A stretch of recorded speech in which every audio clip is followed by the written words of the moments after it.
good photo of me?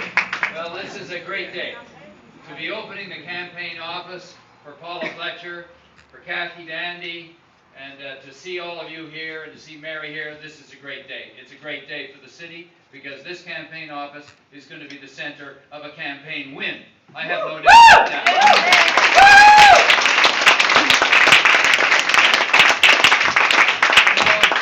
It's great to see so many friends from the different issues that we've dealt with over the years.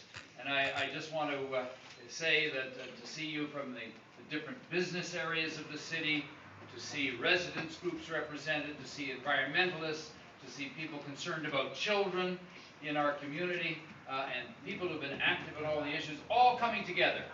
That's what this city is about, that's what this campaign is about, and why are we all here? It's because Paula Fletcher brings us together. Yes. Yeah. She's a person who brings us together.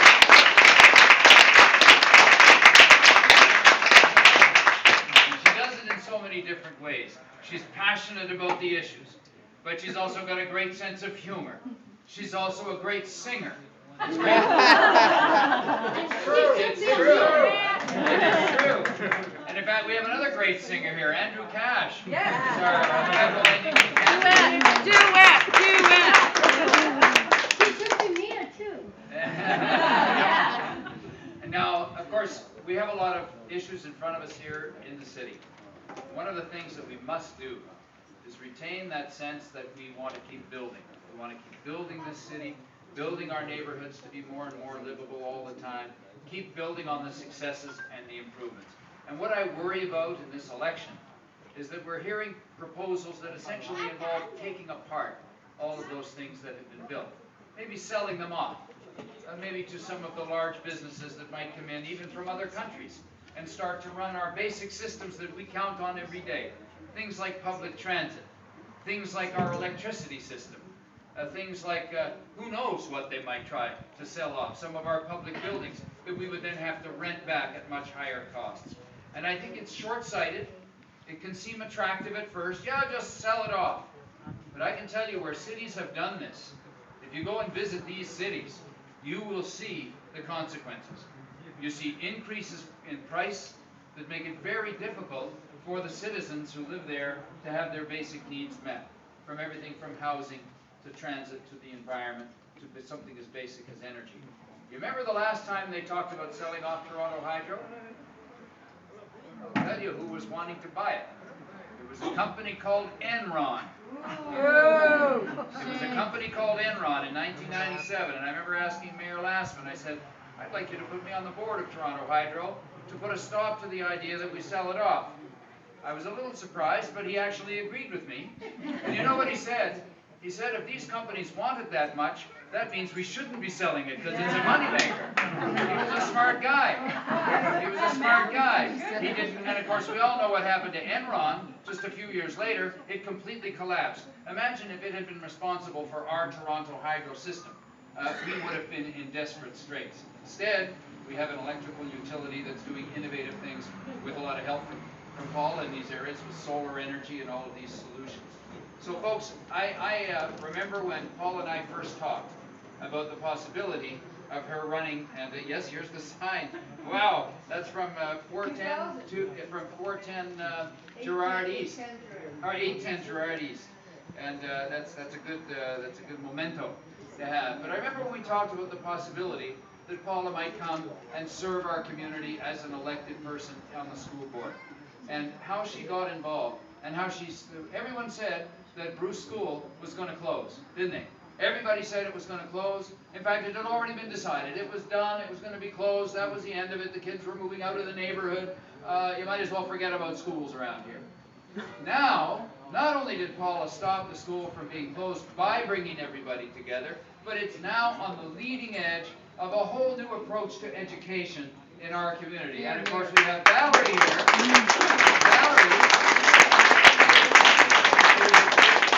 Valerie's hiding behind that camera. She was the principal of the Bruce School that helped us to save that school. You know what? This is the kind of thing that goes on in our community with good leadership. You know what they're doing now? They're copying all across Ontario what was done at Bruce School to bring all the parts of parenting and early childhood education and everything together. And who else? And the full-day kindergarten. Now that full-day kindergarten, and now they're rolling out kindergarten right across the province. You're probably even hearing the ads. The best ideas start right here. That's right.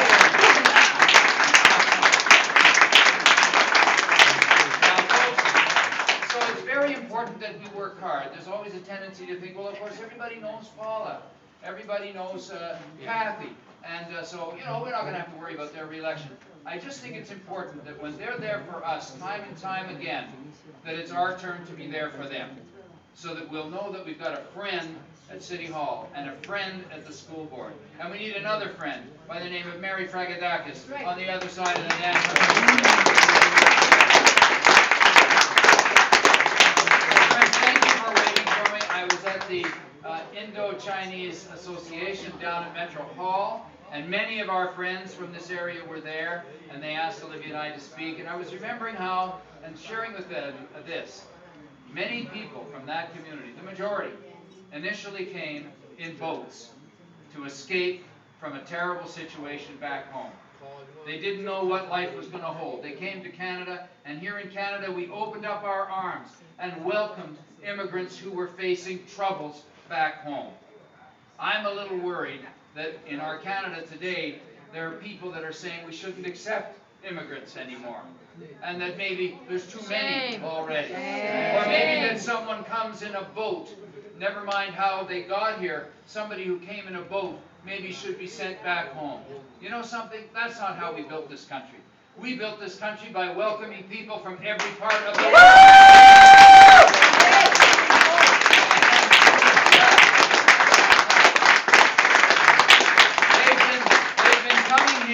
They've been coming here in boats since the Irish came. Since the Irish came, and they were sick, they were diseased, and they were starving. And they came by the tens of thousands. More people came, Irish people came to York, as it was called at the time, than lived in York at the time.